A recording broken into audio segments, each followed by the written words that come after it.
네, 안녕하세요. 여러분들의 구독과 좋아요로 이 채널이 유지되고 있습니다. 네, 영상 속도는 1.5배를 추천드리는 바이고요. 네, 이번 내용은 비트코인 관련 소식과 그리고 짤짤한 알트코인 소식 이렇게 한번 준비를 해 보았습니다. 같이 한번 보도록 하시죠. 현 상황이 은행에 돌아가는 판도 중요하겠죠. 비트코인이 올라가는 게 정말 건강하게 올라가고 있지 않는다라는 걸 저번에도 설명을 드렸기 때문입니다. 일단은 은행이 좀 안정화가 되어야지 비트코인도 장기적으로 보았을 때는 좀 은행이 문제 없이 돌아가야 비트코인도 좀 더 높은 위치에 있을 수 있다라고 말씀을 드리고 싶었고요. UBS가 이제 크레딧 스위스 인수 협의에 급진전이 보여진다고 합니다. 빨리 인수가 돼서 좀 마무리가 되었으면 좋겠고요. 그리고 시그니처도 최근에 망하기도 했었죠. 근데 예금 보험공사에서 이제 대부분 파산했던 은행권들의 사업 부분, 뭐 문제 있었던 사업 같은 거 좀 하지 마라, 뭐 포기해라, 뭐 이런 이슈가 좀 돌았다라고 하는데 그건 사실과 다르다라고 합니다. 서비스 금지하거나 제한한다라는 내용은 없었다. 매각할 것을 요구한 계획도 없었다. 뭐 이런 이야기가 있다라고 합니다. 그렇지만 어쩔 수 없이 파산을 하게 되면요, 사업을 정리하는 부분도 일정 들어가기 때문에 이게 진짜로 맞는지 아닌지는 인수 대상자가 누가 될 것이고, 만약에 금융 쪽으로 만약에 간다라고 했었을 때도 조건부를 분명히 붙일 것으로 보여지니까 과거 대비보다는 조금은 규제가 강화될 수밖에 없다. 그리고 인수 대상자 입장에서도 본인이 필요한 사업 부분만 좀 포용하려고 하지, 나머지 쪽에 자기가 좀 잘 모르는 사업 같은 걸 하고 있다는 건 좀 빨리 사업을 정리하는 부분도 없지 않아 있거든요. 그래서 좀 더 지켜봐야 된다고 저는 말씀드리고 싶어요.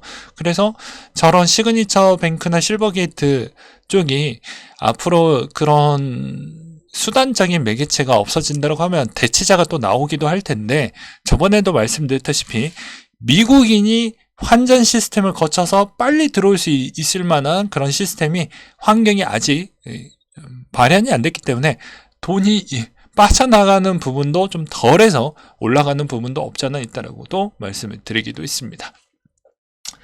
은행 실패가 변동성을 키우면서 대리비 비트코인 옵션 거래량이 사상 최대치까지 찍었다라고 하는데요. 24시간 동안 보도 시점에서 99,195개 비트코인이 사상 최고치를 기록을 했다라고 합니다. 이더 옵션도 24시간 기준점으로 총 9억 4,800만 달러로 지난 11개월 만에 최고치를 찍었다라고 하네요. 그러니까 선물 정도의 회복치를 본다라고 하면 이 정도는 긍정적이라고 볼 수는 있어요. 그리고 태도 공급량이 최대 750억 달러 이상 포물선을 그리면서 올라가고 있는데 이게 건강한 건 아니라고 했습니다. 왜냐? USDC가 박살이 나면서 이쪽으로 쏠렸고 나머지 쪽은 어디로 갔냐? 그것도 이 자료로 대체해서 볼 수밖에 없죠. 최근에 도미넌스 많이 올라가는 거. 도미넌스는 그거예요. 이렇게 돌이 있으면 이 돌을 빼서 여기다가 얹는 효과. 그러니까 총량은 바뀌지 않았죠. 2개인 거죠. 3개가 되는 게 아니고요. 네, 그래서 언제든지 이게 또 상황이 안 좋으면 또 이동을 해서 그쪽이 펌핑이 나올 수 있지만, 전체적인 코인 시장에 머무는 총액이 늘어나야 여러분들에게 장기적인 긍정적인 소식이 나올 수가 있는 것이지, 뭐 100조 빼서 저기다가 또 이더에다 넣을까, 뭐 리플을 한번 갈까, 이런 지금 심리적 분위기이기 때문에 결코 좋다라고 볼 수는 없죠. 네. 그리고 어느 정도 기간이 또 만료가 되면 이런 선물 옵션 쪽에서 거래량이 많이 터졌다라는 건, 자, USDC 물량이 빠져나갔습니다. 그러면 당연히 비트코인 쪽으로 이제 자금이 많이 모였으니까 선물 옵션 쪽은 언제든지 숏을 쳐서 이거 개수 내가 다 빨아먹어야 되겠다, 이런 생각을 가질 수밖에 없다라는 것이죠. 왜냐? 사람들이 대피를 했는데 그 대피에서 또 사기를 친다라고 비유하기는 좀 애매하긴 하지만, 여기 대피를 했는데 이 대피에서도 또 공격이 들어오니까 어떻게 보면 전쟁터에 피난처가 없다는 것이죠. 그냥 두드려 맞아야 됩니다. 왜 그런가요? 인출하면 되는 거 아니에요?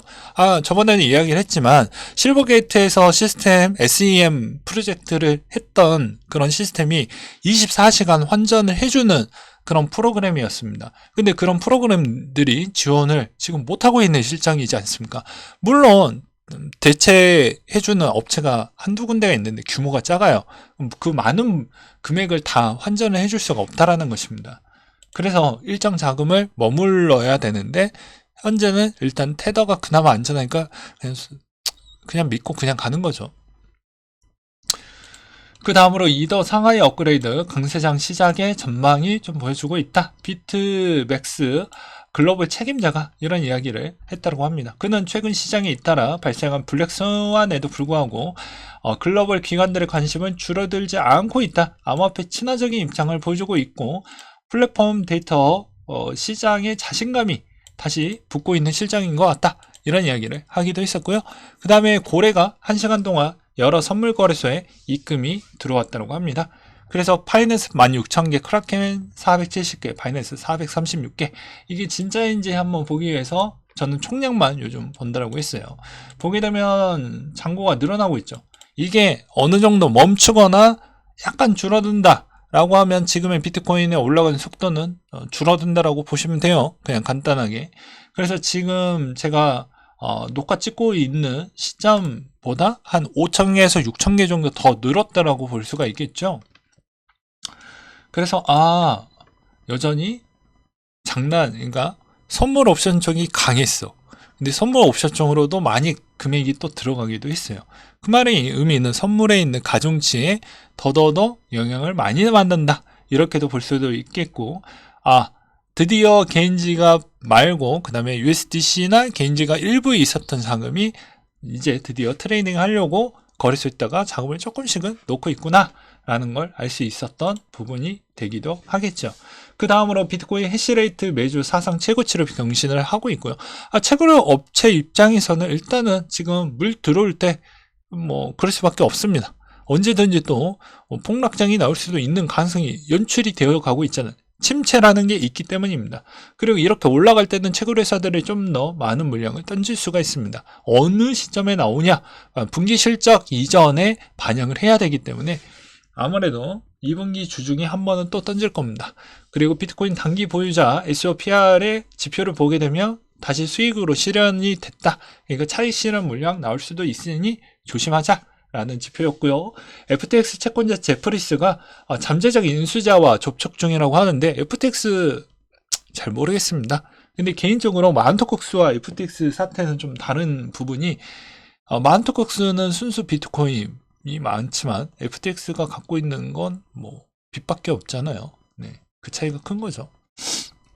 그리고 지금의 마운트콕스 비트코인 물량은 지금 비트코인 가격이 얼마입니까? 이렇게도 볼 수도 있고요.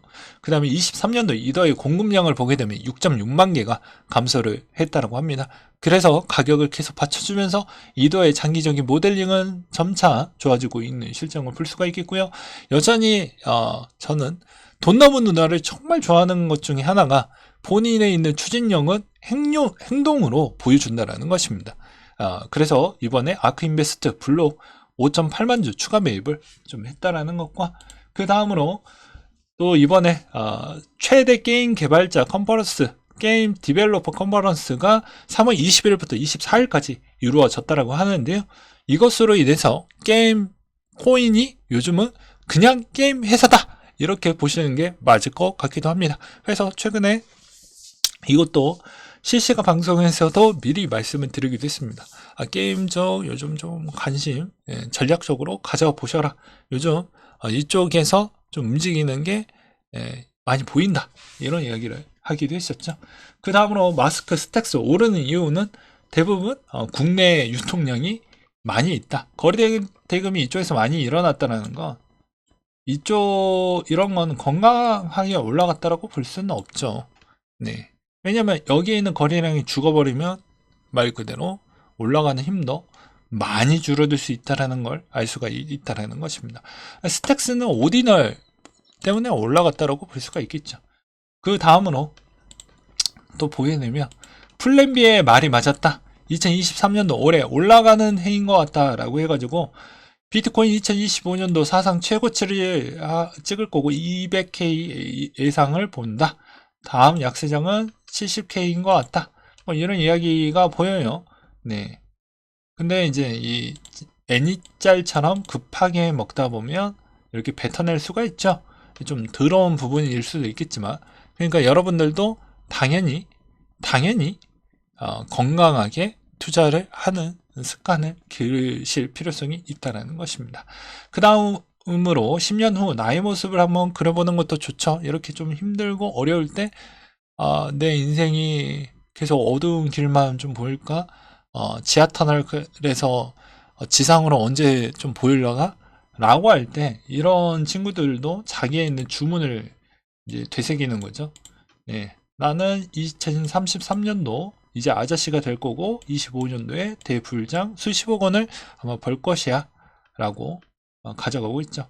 그래서 아마 괜찮게 뭐 되겠지 뭐 이런 내용들이 좀 있기도 있습니다.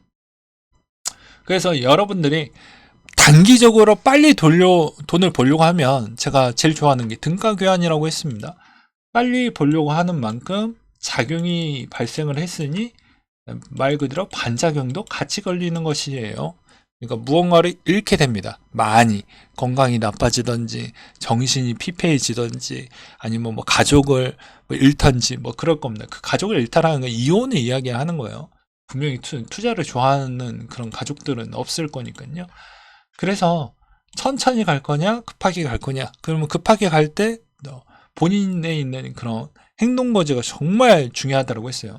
저 보면 단 한 번도 방송 빵꾸 낸 적 없잖아요. 네. 지금 벌써 몇 년 됐습니까? 네. 이렇게 하는 것도 정말 쉽지 않습니다. 어떤 분이 뭐 요런 내용들도 있기도 있습니다. 뭐 여기에는 제가 갖고 오지 않았지만 대부분 텔레그램 운영하시는 분들은 주인장 한 분이 운영하는 게 아니에요. 예. 5명, 6명이 팀원으로 꾸려서 운영을 합니다. 그거 다 월급을 줘가면서 하는 거거든요. 저는 그냥 혼자 한다라는 거, 그리고 자료도 혼자 하고 혼자 분석한다라는 거. 그러니까 대부분 시간이 어마어마하게 들어간다라고 볼 수 있죠. 그러니까 다른 걸 잘 안 한다라는 거죠. 제 인생 얼마나 어둡게 사는지 아시겠죠? 네, 그래서 형들 나 생일인데 닉네임 뉴련님께서 축하해줘. 현실 외톨이라서 축하받을 것도 없다. 저도 혼자 살기 때문에 저처럼 살지 마세요. 예. 그러니까 사람들이 생각하는 게 막 트레이딩 한다, 뭐 전업한다 하면 그냥 좋은 모습만 보여주니까 그렇지 어두운 부분이 워낙 많습니다. 진짜 어두워요. 물론 지금 뭐 저도 이제 조만간에 뭐 그 길로 갈 수 있을 것 같은데 몸이 이제 요즘 더 안 좋아지고 있으니까. 네, 제가 드리고 싶은 건 너무 그런 순수한 순기능도 좀 보실 필요성도 있겠지만 안 좋은 부분도 있으니 좀 좋은 면만 너무 부각돼서 보려고 하지 마셔라 라고 말씀을 드리고 싶고요. 일단 일정을 또 보게 되면 3월 달에 요 내용 중요하지 않고 FOMC 일정 보면 21일부터 22일, 그러니까 다음 주 매일 중요하게 됩니다. 네. 일정 같이 한번 보도록 할게요. 일정을 보면 이제 남은 일정이 언제냐? 네, 19일. 보게 되면 이제 미국의 FOMC 일정이 있습니다. 네, 이 내용에서 웬만한 거 다 나옵니다. 점도표 나오고요. 그 다음에 금리 상황과 앞으로의 금리 더 올릴 거냐 말 거냐 내용이 나오겠죠. 23일 BOE 통화정책회의 이후 정상회의가 또 있습니다. 네, 이 내용이 정말 중요하기 때문에 여러분들은 꼭꼭 보고 넘어가시길 바라겠고요. 그 다음으로 코인 스케줄 남아져 있는 내용들 잘 체크하시면서 보시는 걸 추천드리는 바입니다. 눈에 들어오는 건 뭐 이오스, 스택스, 그 다음에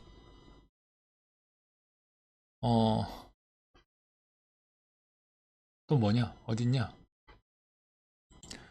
디센트럴랜드 부분도 있으니까 잘 확인하면서 보시는 걸 추천을 드리겠고요. 이제 마지막으로는 또 여기에서도 제가 또 꼰대처럼 또 이야기를 하나 더 드리고 마무리를 지어 보도록 하겠습니다. 항상 도전했다면 성공할 때까지 하는 거예요. 중간에 낙오자가 나오니까 인생이 꼬이게 되는 겁니다. 이 이야기는 매번 했죠. 왜냐면 여기서 추가적인 살을 붙인다라고 하면 포기는 내 마음 먹기에 따라서 충분히 가능한 거예요. 여러분들. 근데 자, 생각을 해봐요. 포기는 내가 마음 먹으면 언제든지 그만둘 수 있습니다. 성공은 내가 마음을 먹으면 될까 말까 하는 반반 정도가 되는 거죠. 될까? 안 될까? 정도가 되는 것이죠. 그렇기 때문에 지금에 있는 상황을 잘 한번 생각을 해 보십시오. 어떻게? 말 그대로 힘들어, 포기하고 싶어 라고 했었을 때 남들도 다 똑같습니다. 다 힘들어요. 그때 본인이 한 발짝 더 나가면 되는 겁니다. 그러니까 지금 투자도 마찬가지거든요.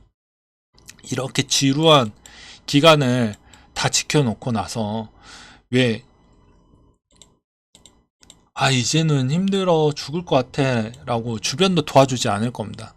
그럼에도 불구하고도 지났을 때 여기까지만 본다라고 하면 제가 뭐라고 했죠? 채굴에 비유를 해서 설명을 드렸잖아요. 채광에서 자꾸 막 금강을 깨려고 해. 근데 여기까지밖에 안 캤어. 그러다가 여기를 뚫고 여기까지 왔단 말이지. 근데 이제 여기서 집에 돌아갔어. 그러면 이 맛을 못 본다라는 거예요.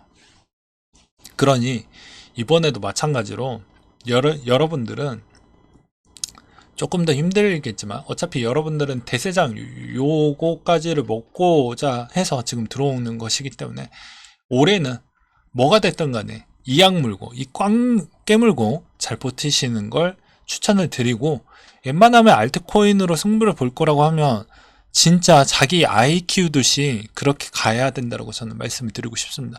아이 키울 때 우리 새끼 하면서 뭐 더 신경 쓰고 뭐 먹이는 것부터 해서 공부부터 잘 때까지 다 케어를 다 해주잖아요.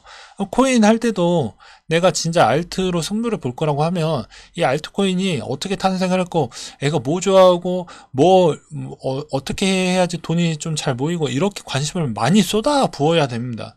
근데 전혀 관심 없고 그냥 매수만 해놓고 올라라 기도해봐야 그게 내 정신적으로 피폐해집니다. 왜냐? 두렵거든요. 그래서 분석이라는 게 나름 내 마음을 안정시키는 부분도 작용을 해요. 솔직히. 근데 그걸 안 해놓고 하니까 문제가 발생을 하는 거죠. 그리고 본인이 잘 모르겠다라고 하면 그렇게 많은 돈을 태우는 건 바람직하지 않습니다. 정말로요. 그래서 가능성이 있는 거에 있는 확률을 본인 주관대로 잡긴 하되 이게 진짜로 베팅을 할 수 있으면 내가 감내할 수 있는 그 정도 라인대까지만 투자하는 게 맞아요. 그래서 이야기를 드린다고 하면 어차피 요즘은 최저임금도 많이 올랐고 내가 부업 사이드 잡도 많이 할 수 있잖아요. 그래서 1년 동안 내가 총량에 있는 빚을 만약에 많이 끌어다 쓴다라고 해도 최대 2천은 넘기지 않는 게 좋습니다. 건강하게 하는 건 저는 1천이라고 생각을 합니다. 네, 뭐가 됐든 간에 네, 투자에서도. 왜냐면 1천은 솔직히 1년 동안 갈아 넣으면 충분히 빚을 갚을 수 있어요. 내 시간을 버려서라도. 남들과 똑같이 보내려고 하니까 그건 욕심인 거고, 진짜 내가 이거 좀 승부를 보려고 해. 투자로 좀 써보려고 해. 사업할 때도 마찬가지죠.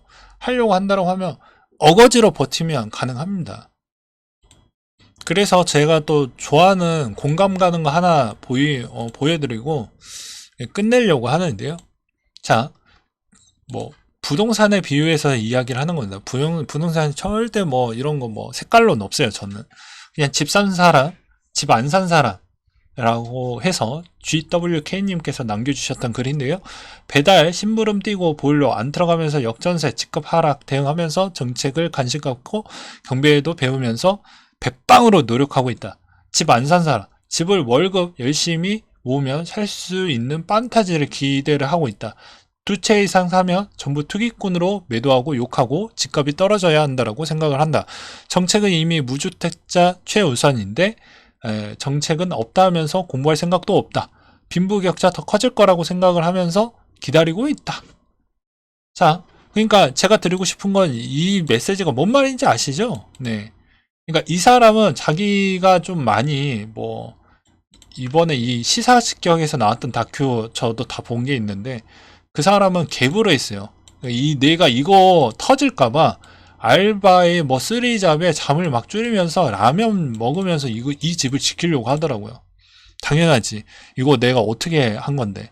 이거 터지면 순식간에 빚덩이가 꽤 커지잖아요. 그러니까 이렇게 움직여서 거기에서 얻는 깨달음이 있다라는 거죠. 근데 아무것도 하지 않고 그냥 방구석, 그냥 커뮤니티 그런 유저가 되면 다 그냥 본인한테 전혀 도움이 안 됩니다. 뭘 해봐야 느낀 게 있고 체험을 해봤으니까 뭐라도 할 말이 생기는데 아무것도 안 하고 아무것도 안 하면 문제가 있다라는 거예요. 그러니까 이걸 코인적 관점으로 본다고 하면 이런 겁니다. 돈만 넣으면 그게 돈을 그냥 빌려주는 거와 똑같은 거예요. 투자라고 볼 수는 없습니다. 내가 공부를 어느 정도 해놓고 이걸 왜 샀는지를 물어봐야, 그리고 확인하고 의심하고 호기심을 좀 가져야 진정한 투자라고 볼 수가 있는 거지. 당장 사놓고 보는다라는 거, 그냥 그건 잠깐 빌려준 거예요. 그 재단에게. 네. 그래서 매번 어린이 키울 때도 맨날 그렇잖아요. 너 이거 왜 갖고 싶어? 왜 이거 갖고 싶어? 그거랑 똑같은 겁니다. 왜 성인이 될 때도 왜 그런 걸 하지 않는지 전 잘 모르겠어요. 아무튼 오늘도 또 잡설이 많이 해서 죄송합니다. 네, 이상으로 마치도록 할게요.